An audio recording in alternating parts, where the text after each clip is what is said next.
Channel से पहले तो आज हम उपस्थित हैं वार्ड नंबर 9 संत नगर में। और आज हम यहाँ पर रूबी रावत जी से कुछ बातचीत करने आए हैं और उनसे आज पूछेंगे कि आज जो चुनावी माहौल उनका कैसा रहा, जो चुनावी दौर गुजरा वो कैसा गुजरा, और उनसे कुछ बातचीत करेंगे।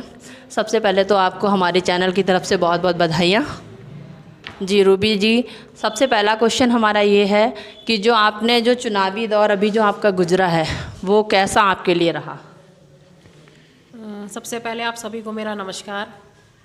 चुनावी दौर वैसे तो बहुत अच्छा भी रहा और बहुत चुनौतीपूर्ण भी रहा मेरे लिए, क्योंकि मेरा जो वार्ड था परिसरमन के बाद आधे से ज़्यादा जो वार्ड था वो हमारा सारा चेंज हो गया था। तो उसमें हमें बहुत चुनौतीपूर्ण हमारे लिए रहा वो करना, लेकिन उसके लिए हमें जनता ने बहुत समर्थन दिया, बहुत सहयोग दिया, जिससे आज हम विजयी हुए हैं। सर थोड़ा सा आप भी बताएं कि वो चुनौतियाँ क्या क्या थी? चुनौती यही थी कि जहां हमने पिछले 5 साल दिन रात मेहनत की थी, लोगों के लिए काम किया था, वो सारा एरिया परिसीमन में बीजेपी द्वारा हटा दिया गया और 17 नई कॉलोनियाँ जहां कोई जानता भी नहीं है वो कॉलोनियाँ हमारे वार्ड में जोड़ दी गई। तो उसमें यही था कि नए लोग थे तो लोगों को अपना काम बताना और ये सब चीज़ें बताना थोड़ा सा मुश्किल हो रही थी, पर उसके बावजूद लोगों का बहुत प्यार मिला। हमारे कार्यकर्ताओं ने दिन रात एक करके मेहनत करी। अरविंद जी के जो काम थे उन पे लोगों ने मोहर लगाई। जो 8 साल से दिल्ली की हमारी सरकार चल रही है उसको देखते हुए उन सभी लोगों ने ये तय किया कि भाई पार्षद भी आम आदमी पार्टी का होना चाहिए। और विधायक संजीव झा जी का इसमें बहुत बड़ा, उनके काम का बहुत बड़ा रोल रहा और सभी लोगों ने पूरी मेहनत करी और उन विधायक जी की लीडरशिप में हम चुनाव लड़े और जीते। तो उनका बहुत बहुत धन्यवाद। संघर्ष है और ये सीट भी उन्हीं की है, उन्हीं की मेहनत है, सब कुछ ये उन्हीं का ही है, लेकिन बस ये महिला सीट होने की वजह से ये मेरे पास आ गई है। तो मैं सबसे ज़्यादा धन्यवाद मैं अपने हस्बैंड धर्मेंद्र रावत जी का करना चाहूँगी कि सारी मेहनत उनकी है, पर ये राजयोग गलती से मेरा बन गया है, तो ये उन्हीं की मेहनत को मेरा सलाम है। धन्यवाद।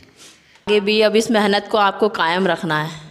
जी अच्छा, दूसरी चीज़ हम आपसे थोड़ा ये जानना चाहेंगे कि दिल्ली का जो इस बार इलेक्शन था वो 10 मुद्दे हैं उनके, ठीक है। एक तो कूड़े के पहाड़ हटाना है, दिल्ली को चमकाना है, और शिक्षा व्यवस्था को सुधार करना है, स्ट्रीट वेंडर्स की समस्याओं को रखा है।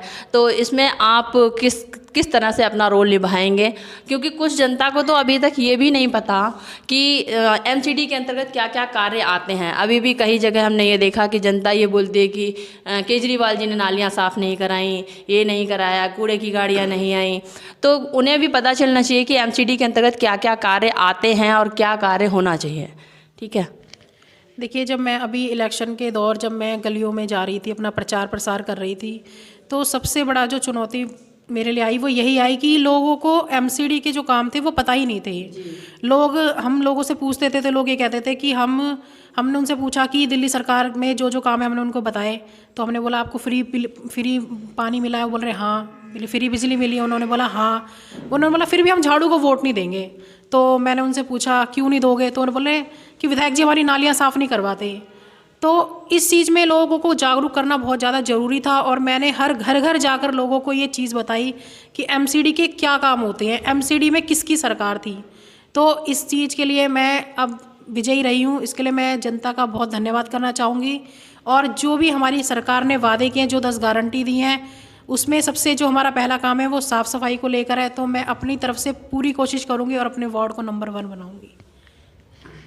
आपके अंतर्गत जो है कितनी कॉलोनियाँ हैं और उनको आपने किस तरीके से शेड्यूल वाइज कुछ तो आपने ये बनाया होगा कि इस तरीके से हम विज़िट कर पाएंगे अपनी ये कॉलोनियों को, और कैसे कैसे हमें आप काम करना है? मेरे अंतर्गत जो है 20 कॉलोनियाँ मेरे वार्ड में। तो हमने ये शेड्यूल बनाया कि जितने भी जो भी हमारे कार्यकर्ता थे वो जो जो उस कॉलोनियों को देख रहे थे, तो हमने, क्योंकि देखिए बहुत बड़ा वार्ड है तो मेरे लिए पूरे वार्ड में घूमना बहुत ही इम्पॉसिबल है, तो हमने उन्हीं जो वहाँ के लोकल है हमारे कार्यकर्ता जो लगे हुए थे हमारे साथ, तो हमने उन्हीं को ये जिम्मेदारी दी है कि वो अपनी अपनी कॉलोनियों की, अपनी अपनी गलियों की जिम्मेदारी लें। वहाँ पर जो भी समस्याएं, जो भी उन्हें परेशानी आ रही है वो उसे हम तक पहुँचाएँ। और इसके लिए हमने जो है अपने फ़ोन पे एक व्हाट्सअप ग्रुप बनाया है कॉलोनी वाइज, तो जो भी परेशानी वहाँ पर है वो उनको उस व्हाट्सअप पर डाल दें और फिर उसी से हम जो है इसका जो है सुचारू रूप से। धन्यवाद। और अब आने वाले समय में क्रिसमस आ रहा है, न्यू ईयर आ रहा है, लोहड़ी आ रही है, तो इन सभी त्योहारों, मकर संक्रांति है, इन सभी त्योहारों के लिए क्षेत्र की जो जनता है उसको मैं बहुत बहुत बधाई देता हूँ।